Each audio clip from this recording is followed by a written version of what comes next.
बिस्मिल्लाहिर्रहमानिर्रहीम। अस्सलाम वालेकुम स्टूडेंट्स, पीटीबी लर्निंग हब में हूँ शामद्दीन। स्टूडेंट 6 क्लास के लिए ये हमारी मैथ की 3rd वीडियो है और इसमें हम जो फर्स्ट चैप्टर का लास्ट टॉपिक है टाइप्स ऑफ सेट उसको डिस्कस करेंगे और उससे रिलेटेड एक्सरसाइज 1.3 को सॉल्व करेंगे। स्टूडेंट्स लास्ट 2 वीडियो में हमने सेट की डेफिनेशन को डिस्क्राइब किया था, उसके साथ साथ उससे रिलेटेड टर्म्स थी जो how to describe a set, exercise 1.3, 1.2 और आज हम एक्सरसाइज 1.3 और उससे रिलेटेड टर्म्स करेंगे। स्टूडेंट्स आज का हमारा टॉपिक है टाइप्स ऑफ सेट। 6 क्लास के स्टूडेंट्स के लेवल के अकॉर्डिंग 7 टाइप्स ऑफ सेट को डिस्कस करेंगे हम। बहुत इजी टाइप्स है और उनसे रिलेटेड जो हमारी एक्सरसाइज 1.3 है।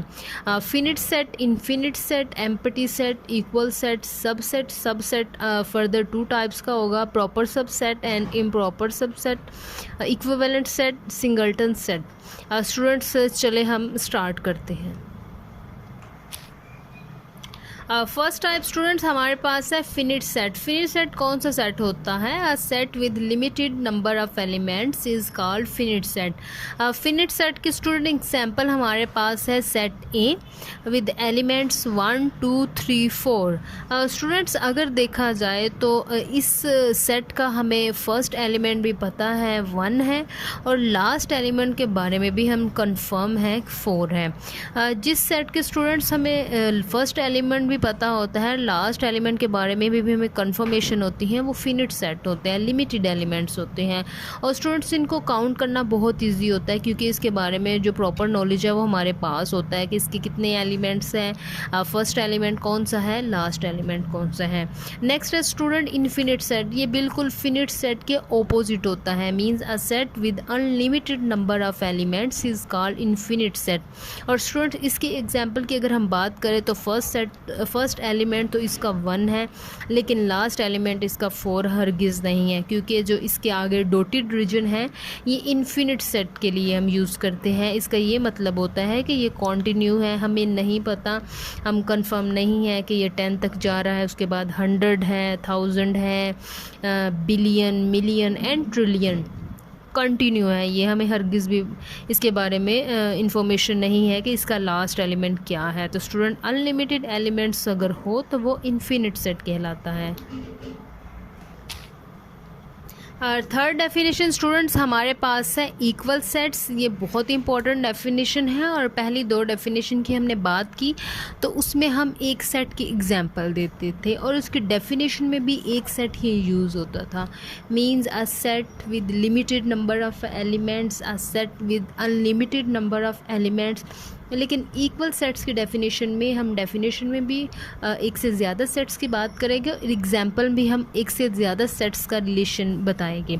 सेट्स विद सेम एलिमेंट्स और इक्वल सेट मीन्स 2 सेट है, उनके दरमियान ऐसा रिलेशन हो कि नंबर ऑफ़ एलिमेंट्स भी दोनों सेट में इक्वल हो और एलिमेंट्स भी दोनों सेट में इक्वल हो।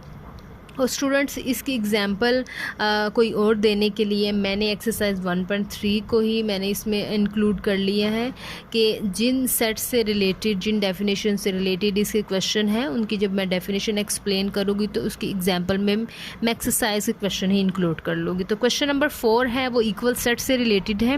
स्टूडेंट्स हम बात करते हैं इसका जो फर्स्ट पार्ट है उसमें हमारा सेट ए है, A B C D E and B set है हमारा B A E D C। तो स्टूडेंट्स सबसे पहले हम देखते हैं दोनों सेट में सेम एलिमेंट्स है। जी हाँ, ए सेट ए के भी 4 एलिमेंट्स है एंड 4 नहीं 5। सेट ए में भी 5 एलिमेंट्स है एंड सेट बी में भी 5 एलिमेंट्स है। उसके बाद स्टूडेंट्स हम देखते हैं कि आया दोनों में एग्जैक्टली वही एलिमेंट है। जी हाँ, फर्स्ट सेट में भी जो एलिमेंट्स है ए है वो सेट बी में भी मौजूद है, बी भी है बी में मौजूद, सी डी एंड ई ये तीनों सेट बी में मौजूद है। लेकिन सेट बी में स्टूडेंट्स उनका ऑर्डर थोड़ा सा चेंज है। मीन सेट बी में सेट ए में जिस तरतीब से, जिस सीक्वेंस से वो लिखे गए हैं, सेट बी में उस सीक्वेंस से नहीं लिखे गए बल्कि थोड़े से चेंज ऑर्डर में लिखे गए हैं, लेकिन एग्जैक्टली सेम वही एलिमेंट है। इस तरह स्टूडेंट्स ये दोनों सेट्स इक्वल हो गए। मीन्स 2 कंडीशन हम देखेंगे, एक नंबर ऑफ़ एलिमेंट्स सेम हो, एक सेट में अगर 4 एलिमेंट्स है दूसरे में भी 4 हो, एक में अगर 3 है, दूसरे में भी 3 हो, एग्जैक्टली एलिमेंट्स भी सेम वही हो। सेकंड हम ऑप्शन की बात करेंगे, ए सेट है हमारे पास 1 2 3 4 5 और उसके साथ जो रिलेशन हमने देखना है सेट बी का, उसमें स्टूडेंट्स उन्होंने हमें कुछ और तरह से दिया, उन्होंने हमें सम करके दिया है दो दो नंबर्स का, और उसको सॉल्व करने के बाद हम चेक करेंगे कि ये इक्वल सेट्स है कि नहीं। सबसे पहले हम बी सेट को सॉल्व करते हैं। 1 + 0 = 0, 1 1 + 1 = 2, 1 + 2 = 3, 1 + 3 = 4 एंड 1 + 4 = 5। स्टूडेंट्स हम अब ए और बी का रिलेशन देखते हैं। ए में 5 एलिमेंट्स है, बी में भी 5 एलिमेंट्स है, ए में भी एग्जैक्टली सेम वही एलिमेंट्स हैं एंड बी में भी एग्जैक्टली वही एलिमेंट है। इस तरह से जो क्वेश्चन नंबर 4 का पार्ट 2 है ये भी इक्वल सेट्स है। क्वेश्चन इसका पार्ट 4 की हम बात करते हैं। ए सेट हमारे पास इवन नंबर लेस देन 9, वो कौन से होते हैं? 2 से स्टार्ट होते हैं एंड 8 पे एंड होते हैं। और बी सेट हमारे पास है 0 2 4 6 8। तो स्टूडेंट्स ए जो सेट है हमारे पास उसमें कितने एलिमेंट्स हो गए? उसमें 4 एलिमेंट्स हो गए और बी में 5 एलिमेंट्स हो गए। ए कंडीशन तो इस पर फुलफिल नहीं हुई। दूसरी जो ए सेट है उसमें 0 मौजूद नहीं होगा लेकिन बी में 0 मौजूद होगा, इस वजह से ये इक्वल सेट्स नहीं होंगे। स्टूडेंट्स नेक्स्ट हमारे पास है एम्प्टी सेट। एम्प्टी का वर्ड जब हम डेली लाइफ में यूज़ करते हैं तो उसका क्या मतलब होता है? Means nothing. For example bag के अंदर बुक्स हो तो हम कहते हैं बैग फुल है, बैग के अंदर बुक्स ना हो तो हम कहते हैं बैग इज़ एम्प्टी। इसी तरह से ग्लास के अंदर पानी हो तो हम कहते हैं ग्लास इज़ फुल, और जब उसके अंदर पानी नहीं होता है तो हम क्या कहते हैं? Glass is empty. इसी तरह से स्टूडेंट जब एम्प्टी का वर्ड सेट के साथ मिल जाता है तो इसका ये मतलब होता है एक ऐसा सेट जिसका कोई एलिमेंट ना हो, नॉट अ सिंगल एलिमेंट। ठीक है student, set having no element is called empty set. कैसा वो सेट होगा? स्टूडेंट इसमें कंफ्यूज है भाई, हर सेट का कोई ना कोई एलिमेंट होता है, एम्प्टी सेट का किस तरह से कोई भी एलिमेंट नहीं होगा। तो स्टूडेंट्स हम एक्सरसाइज 1.4 का क्वेश्चन नंबर 1 करते हैं। इसका फर्स्ट ऑप्शन है the set of whole number less than 1। कोई ऐसा होल नंबर है जो 1 से छोटा हो? जी हाँ स्टूडेंट्स, होल नंबर जो सबसे छोटा है वो 0 है, उसके बाद 1 आएगा। तो इस सेट का जो एलिमेंट है वो एक एलिमेंट है, कम से कम एक एलिमेंट तो एग्जिस्ट करता है, तो इसलिए ये एम्प्टी सेट नहीं होगा। इसके बाद student the set of natural number less then 0। 0 से छोटा कौन सा नेचुरल नंबर है? स्टूडेंट्स कोई भी ऐसा नेचुरल नंबर नहीं है जो 0 से छोटा हो। अगेन देखते हैं फर्स्ट क्वेश्चन का फोर्थ ऑप्शन है the set of natural number less than 1। Students सबसे छोटा जो नेचुरल नंबर होता है वो 1 होता है, तो उससे छोटा कौन सा नेचुरल नंबर होगा? तो इसका आंसर क्या है? नथिंग। इस तरह से ये एम्प्टी सेट होगा। तो स्टूडेंट जिस सेट का कोई भी एलिमेंट नहीं होता वो एम्प्टी सेट होता है। नंबर 5 में स्टूडेंट्स हमारे पास है सिंगलटन सेट। इसके नेम से ही पता चल रहा है कैसा सेट होगा। ऐसा सेट जिसका सिंगल एलिमेंट हो, 1 से ज़्यादा एलिमेंट इसमें एग्जिस्ट ना करता हो। जैसा कि फॉर एग्जांपल सेट ए है तो उसका एलिमेंट 1 है, it is an example of singleton set. इसके बाद स्टूडेंट 6 पे है हमारे पास इक्विवेलेंट सेट्स। ये भी दो सेट्स के दरमियान ऐसा रिलेशन 1-to-1 कॉरेस्पॉन्डेंस हो तो वो दोनों इक्विवेलेंट सेट्स हो गए, अदरवाइज नॉन इक्विवेलेंट सेट्स हो गए। क्वेश्चन नंबर एक्सरसाइज 1.3 का क्वेश्चन नंबर 4 से मैंने 2 पार्ट्स लिए हैं एज एग्जाम्पल। इसका जो पार्ट नंबर 2 है इसमें हमारे पास सेट ए है, उसके एलिमेंट्स है A B and set B के एलिमेंट्स है एक्स वाई। इक्विवेलेंट सेट में स्टूडेंट्स आपने ये माइंड में रखना है कि अगर दोनों सेट्स के नंबर ऑफ एलिमेंट्स सेम होंगे तो उनमें 1-to-1 कॉरेस्पॉन्डेंस होगी और वो इक्विवेलेंट सेट्स होंगे। जैसे सेट ए है उसकी कॉरेस्पॉन्डेंस किसके साथ है? एक्स के साथ, और बी एलिमेंट की कॉरेस्पॉन्डेंस किसके साथ है? वाई के साथ। तो इन दोनों के लिए हम ऐसे सिंबल यूज़ करेंगे, लाइन के दोनों साइड पे हम एरो लगाएंगे तो ये इक्विवेलेंट सेट को रिप्रेजेंट करेगा। और अगर हम क्वेश्चन नंबर 3 का पार्ट 1 देखें तो उसमें हमारे पास सेट ए है 1 2 उसके एलिमेंट्स है, सेट बी के एलिमेंट्स है 1 3 7। तो स्टूडेंट्स इसमें आप देख सकते हैं कि इनमें 1 to 1 कॉरस्पॉन्डेंस मौजूद नहीं है, क्योंकि जो बी सेट का एलिमेंट 7 है इसके लिए वो ए में कुछ भी नहीं है, तो ये दोनों इक्विवेलेंट सेट्स नहीं होंगे, क्योंकि सेट ए के 2 एलिमेंट्स हैं, सेट बी के 3 एलिमेंट्स है। क्योंकि 1 to 1 कॉरस्पॉन्डेंस के लिए नंबर ऑफ़ एलिमेंट्स दोनों सेट में इक्वल होना ज़रूरी है। लास्ट में स्टूडेंट्स हमारे पास है सबसेट। बहुत ही इंपॉर्टेंट डेफिनेशन है। क्या डेफिनेशन है? Every element of set A is also an element of set B.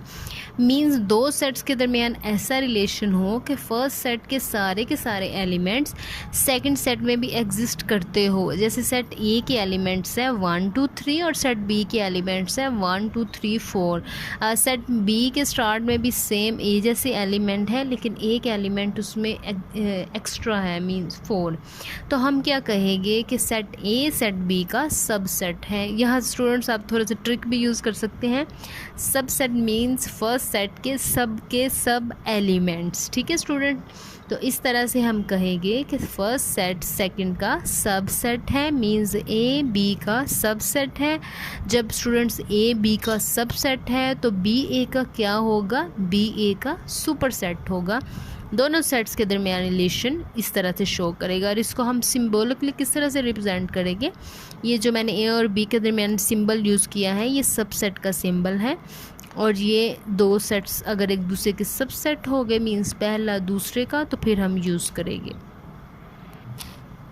Students अगर सबसेट की अगर हम बात करें तो उसमें दोनों सेट्स के दरमियान ऐसा रिलेशन कि फ़र्स्ट के जो एलिमेंट्स हैं वो सेकंड में भी मौजूद हो। तो स्टूडेंट दो तरह की कंडीशन हो सकती हैं। ऐसा भी हो सकता है कि सेकंड सेट में कुछ एलिमेंट्स एक्स्ट्रा हो, और ऐसा भी हो सकता है कि सेकंड सेट में कोई भी एलिमेंट एक्स्ट्रा ना हो, मींस दोनों इक्वल हो जाएं। तो इस तरह से हम सबसेट को मज़ीद फर्दर दो टाइप्स में डिवाइड करते हैं इसी कंडीशन की बेस पे, a proper subset and improper subset. Students अगर बी सेट में कुछ एक्स्ट्रा है, जैसा कि आप देख सकते हैं एग्जांपल में, ए सेट है हमारे पास 2 एलिमेंट्स के साथ 1 2, एंड बी सेट है हमारे पास 3 एलिमेंट्स के साथ 1 2 3। बी सेट में कुछ एक्स्ट्रा है, दोनों इक्वल नहीं है, तो फिर ये प्रॉपर सबसेट कहलाएगा। मींस प्रॉपरली कुछ एक्स्ट्रा होना चाहिए। इसको हम सिम्बोलिकली जब रिप्रेजेंट करेंगे तो जो सबसेट का सिंबल है इसके नीचे से हम लाइन को स्किप कर देंगे।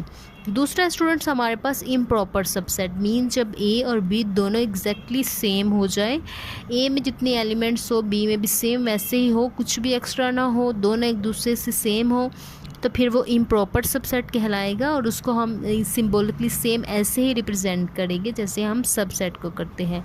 तो इनसे रिलेटेड स्टूडेंट्स एक्सरसाइज 1.3 का लास्ट क्वेश्चन है, उसमें उन्होंने हमारे पास 3 सेट्स दिए हैं, A B C and D, 4 sets हैं। इनके दरमियान उन्होंने गिवन दिया है रिलेशन इम्प्रॉपर सबसेट का प्रॉपर सबसेट का। तो उसमें उन्होंने हमें बताया है कि आप बताएं ये ट्रू है या फॉल्स है। देखते हैं स्टूडेंट्स, हम फर्स्ट पार्ट है हमारे पास ए और बी प्रॉपर सबसेट है। उन्होंने हमसे पूछा है बताएं ये ट्रू है या फॉल्स है। तो हम देखते हैं, ए सेट है हमारे पास A B C and B set है बी सी डी। तो स्टूडेंट्स ये देखने के लिए कि ये प्रॉपर सबसेट है कि नहीं, सबसे पहले बात तो ये है कि ये सबसेट ही नहीं है, क्योंकि इनमें सबसेट का कोई रिलेशन नहीं है। ए के 3 एलिमेंट्स हैं वो बी में एग्जिस्ट ही नहीं करते, सिर्फ 2 एग्जिस्ट करते हैं, इस तरह से ये फॉल्स हो गया। सेकंड पार्ट की अगर हम बात करें बी और डी की, तो बी सेट्स के एलिमेंट है बी सी डी, और डी सेट के एलिमेंट्स है ए बी सी डी। तो जो बी सेट के एलिमेंट्स हैं वो डी सेट में एग्जिस्ट करते हैं, और डी सेट में कुछ एक्स्ट्रा भी मौजूद है विच इज़ ए। तो इस तरह से ये रिलेशन ट्रू हो गया। लास्ट में हम बात करते हैं सी और ए कि ये बताएं ये दोनों प्रॉपर सबसेट्स हैं कि नहीं। तो सी सेट्स के स्टूडेंट्स एलिमेंट डी में एग्जिस्ट करने चाहिए, और साथ डी में कुछ एक्स्ट्रा भी होना चाहिए। सी भी उसमें मौजूद है, डी भी है, लेकिन सी सेट का एक एलिमेंट ए डी में मौजूद नहीं है। इस तरह से ये भी फॉल्स हो जाएगा। तो स्टूडेंट्स कैसी लगी आपको हमारी आज की ये वीडियो, कमेंट सेक्शन में ज़रूर बताइएगा। और जिन व्यूवर्स ने अभी तक मेरे चैनल को सब्सक्राइब नहीं किया उनसे मेरी रिक्वेस्ट है काइंडली मेरे चैनल को सब्सक्राइब कर लें एंड वीडियो को लाइक कर लें। और बेल आइकन को प्रेस करना हरगिज़ ना भूलें। नेक्स्ट वीडियो में स्टूडेंट्स इंशाल्लाह हम रिव्यू एक्सरसाइज के साथ साथ ऑब्जेक्टिव एक्सरसाइज भी करेंगे। ढेर सारी दुआओं और नेक तमन्नाओं के साथ अल्लाह हाफिज़।